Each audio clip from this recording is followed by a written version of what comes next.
My guest today is a two-time Tony Award nominee who is now starring in his 12th Broadway show, a big fat musical comedy smash called Something Rotten. Hey, Brian Darcy James. Hello, Paul. How are you? I'm well, thanks. I'm so happy you're here. Thank you. Me too. You've been like one of my favorites forever, so it's good to finally have you. I'm happy to be here. 12 shows. Do you keep track of this number? I knew it was in that ballpark, 12. but I didn't Dirty know it was dozen. 12. Wow. Wow. Crazy. Yes. Something Rotten. I am in love with this show. In love with this show. Me it's too. like one of my favorite musicals I've seen in recent memory. Oh, that's great. And it's so completely original, so a lot of people don't know what the hell it is.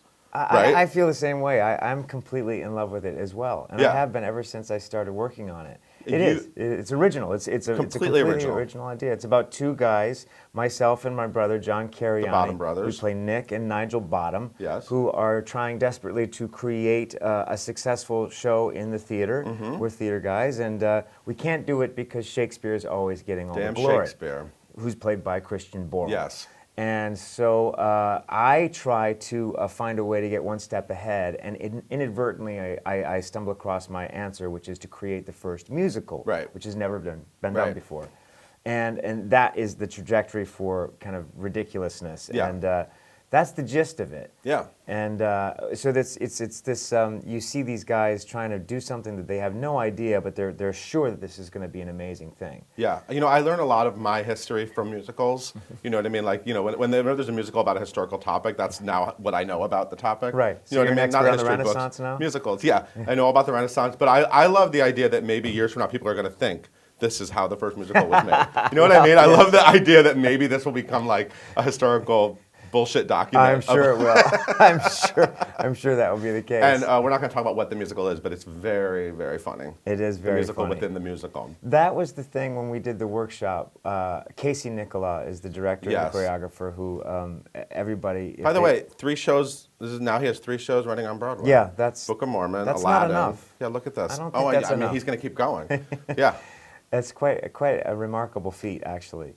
But he has this ability to create a Broadway production number, and not only that. I mean, he's so into the details, and he knows how the connective tissue works. But what I think is his signature is his ability to kind of just create a huge, Yes. incredible experience Yeah. in a Broadway musical. Yeah.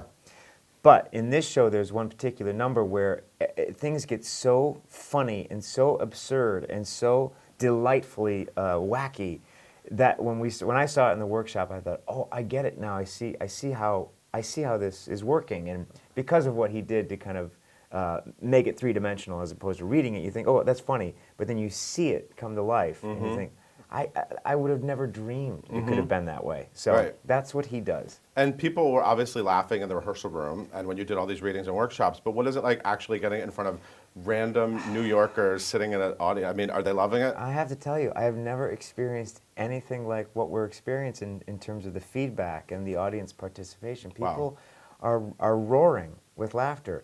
And you know, it is a love letter to the theater. It's a Yeah. love letter to Shakespeare, and I think everybody, to a certain degree, anybody who walks into a theater is going to have at least a limited knowledge, if not a very extensive knowledge of what it means to go to a musical or even just be at a show, you know, in a theater. So there's a working knowledge that we're playing with and kind of just really kind of fanning the flames of that interest, and more often than not, excitement is really the word, because, you know, like I said, I think anyone who wants to come to see a show knows what they're entering into, and this only makes them feel like they are a part of this hilarious joke. And anyway, it's a long way to say that people are really responding in a tremendous way. You were excited to do a big musical comedy. I was. And I saw you do Dirty Rotten Scoundrels. I'm so glad you saw that. You replaced Norbert Leo Butz in that. Yes, the irreplaceable Norbert Leo. The Butz. irreplaceable. He was. You replaced him. Well, I replaced him, but what he did in that show was such. It was, you know, unbelievable. Yeah.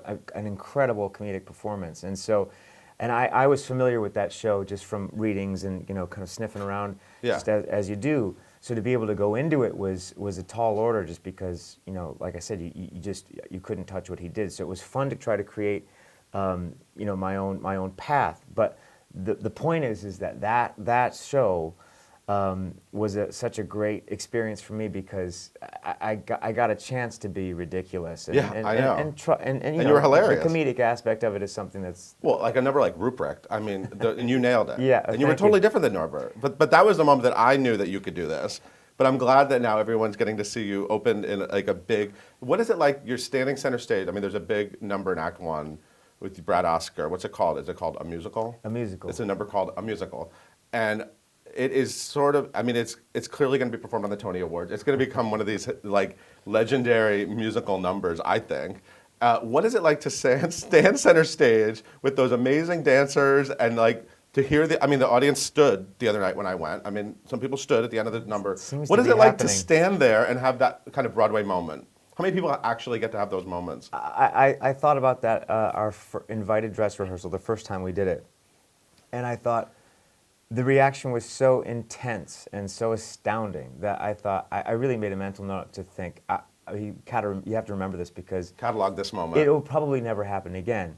To my sheer delight and surprise and happening every happiness, night. It's happening every night, and that is something that you're right. It's a one of a kind thing, and it's a confluence of how it's staged, the material, the people that are doing it, and also the pact with the audience and the delight that they're having. Knowing what it is that we're doing. So it's unlike any other experience I've ever had. So I really can't describe it. It is kind of like being shot to the moon in a rocket ship, and just like those blasters going off, and just soaking up what is such an amazing moment. It has to be addictive to like hear the audience react to something like that. How do you come down after the show? It takes me a while. I don't know how actors do that ever, but when it's shows like this, where the energy in the theater is like that. Yeah, it's the energy that you're receiving from the audience, which in this show is thankfully is a lot coming at us, and then also just the energy it takes to do it and to generate and to keep things moving forward. It does take a while to kind of just come down. I try to go to bed sometimes. Like last night, I went to bed and I was like, nope, I'm not. So I got back up and went out and watched, still going. Seth Meyers. And like, okay, and then like, nope, still not ready. And this is a hilarious cast. I don't know how do you not break up? I mean, during rehearsals, there had to be moments where your co-stars are just making you. These guys and women, this is a hilarious group of people. During rehearsal, I allowed myself the chance to say basically, all right, I can let go here because no one's watching. This is the moment. But I have to also kind of practice, not doing that because I know there's going to come a day when I can't do that. And thankfully that's working so far. But I will say that anytime I'm on stage looking into Brooks Ashmanskas' eyes, is playing with fire. That man is just one of the funniest people. I've always felt this. Just even saying hello to him, I start to laugh. I truly do. There's something chemical about it. And so in this show, what he's doing in this show is just really, really funny. So there have been moments where I don't know how you do it. I lost it during his number when I saw it the other night. And Christian Borle, and he's like your onstage rival. Yeah. You guys hate each other on stage, and you're like a big tap off. Yes. I mean, there's somebody like, and just the way he walks, and I mean, and just everything about. I mean, I just don't know. I don't know how you do it. That's another great challenge for me as well because Christian is. I think what's really exciting about comedy, and in this case, a great musical comedy, is that when you have people who are so adept and skilled at what they're doing, they are able to deliver what's written, but you can see them. There's something anarchic about comedy, and I think the people that are in this show all have this ability to say, we know the walls that we've set up, but we're perfectly happy to just tip them over at any point. And that to me is really exciting as a performer, and I think people sense that as well in terms of what they're seeing in the performances. And which makes it really scary. And in terms of like, oh my God, I please don't laugh at what he's doing or what she's doing. But I think that plays also in terms of like a third rail that's happening in this show. I should also say you have these great moments in your career. I feel like this happens to you often. You were in Hamilton, Yes. off Broadway. Yes. The critically acclaimed Hamilton, which is Oh, what moving a to Broadway. Wonderful show. And you had a hilarious role in it. You got great reviews, but you always knew that you were going to do something rotten. Yes, I did. This was a strange This is how these things confluence happen. of, oh boy, this show, Something Rotten, was supposed to be in Seattle at this moment. Right. And so, Hamilton is playing right now, obviously, off Broadway, and so this kind of time, in my mind, was reserved for Hamilton, and I had agreed to do it because I knew it was an extraordinary thing. Yeah. And then all of a sudden, this show was, boom, fast-tracked. Yeah. So it was an embarrassment of riches, and it's really been an incredible 3 months because I've had two of the, I'm not lying when I say probably the most fulfilling experiences I've ever had in the theater, back to back, with not only because of the material but because of the people I've been working with as well. But it reminded me of Next to Normal. Yes. You were in Next to Normal off Broadway. Right. Right, and then Next Normal moved to Broadway, but you were already doing Shrek. Right. Is that sort of similar? The difference between those two shows, and I know that some people have said, oh, I can't believe you decided to do that. And granted, everyone who was in Next to Normal at the time we were doing it second stage, there was a point there where nothing was locked in terms of what was going to happen next. Clearly, it was a train that was inevitably moving forward. But at that moment, we didn't know if there was going to be another iteration of it, and that's when the opportunity came to do Shrek. So I made that decision to take the bird in the hand, and so this was a little bit different in terms of these two because they both kind of existed at the same time, but the timing was switched around. Right. The experience of watching Shrek was so bizarre for me as a big fan of yours because there were literally moments where I couldn't actually in my head I was like, that's Brian. Okay, yeah, that is him. But like the prosthetics were so intense that I actually it was like a disconnect for me. I had to like remind myself all the time that that was you. That's what I loved about it. The makeup was so extraordinary that it was. I always felt really supported by that. In that I did go away because. It was a clear representation of what people wanted to see in terms of their expectation of Shrek. They didn't want to see a guy that they maybe knew, or even someone that they didn't know but was a person. They wanted to see an ogre. And so that makeup was extraordinary for that reason. In fact, my daughter, she was in second grade at the time we were doing it, and I think she had the same problem as well, and she did not like seeing me. She was like, I don't know who that is. I don't want to come see this show because I thought my dad was in it, but that's not him. So yeah, she was like, I'm not. It's also nice that it got recorded. I think it's on DVD now, and it was on Netflix. And I mean, have you watched the? I have, and I'm so grateful that it exists because, like any show, but that show in particular there's so many, physical and the makeup requirements. It made the experience an incredible challenge in a lot of ways, and so watching the movie version of it, we had a 6-camera shoot, and it's recorded beautifully. I watched it about a year ago maybe, and I was so blown away by the production, and blown away by all of the things that I couldn't really see what Chris Sieber was doing, what Daniel Breaker was doing, what Sutton Foster was doing, when I was, back in my room getting sweat sucked out of my costume or just, sitting, back somewhere by a fan.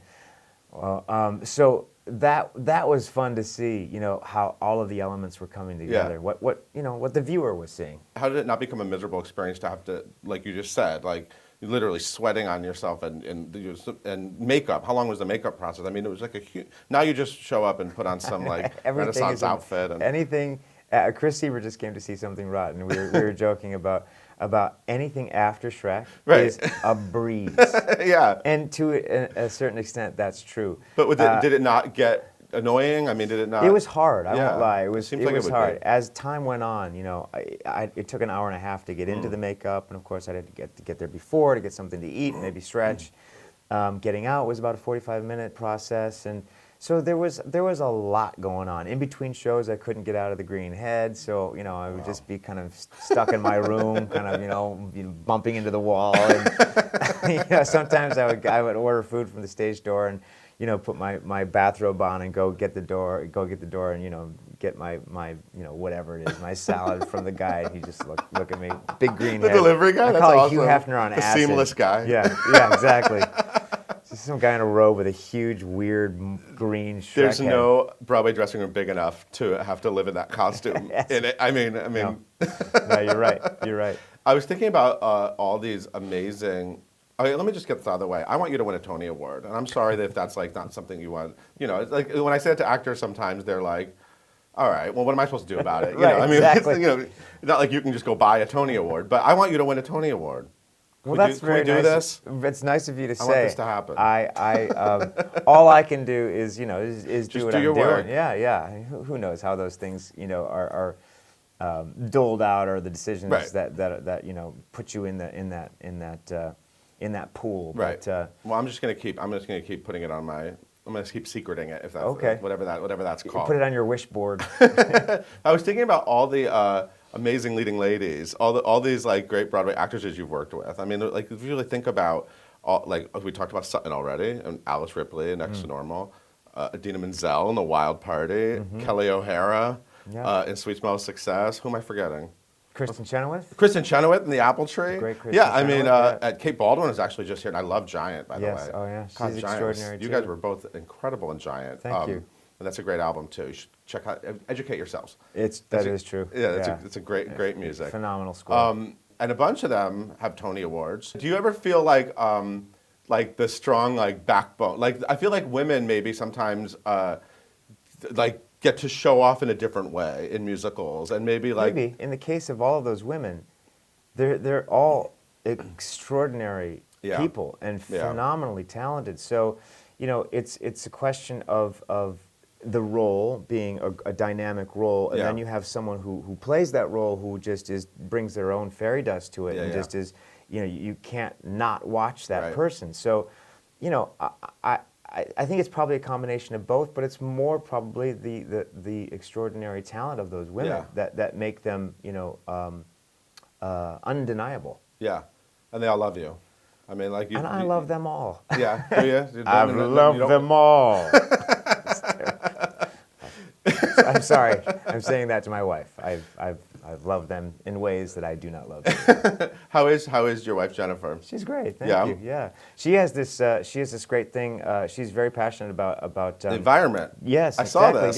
yes. She's gray green. JennyGreenJeans.com. She I has saw this that, great yeah. blog that she does where she's very actively writing about and thinking about how we can make this world a better place. So is she following you around with like recycling bags? Come on, we got to recycle. And She's she guys just are- does it. She leads by example. I'm still stuck in 1979 where I'm throwing beer cans out the window on the highway.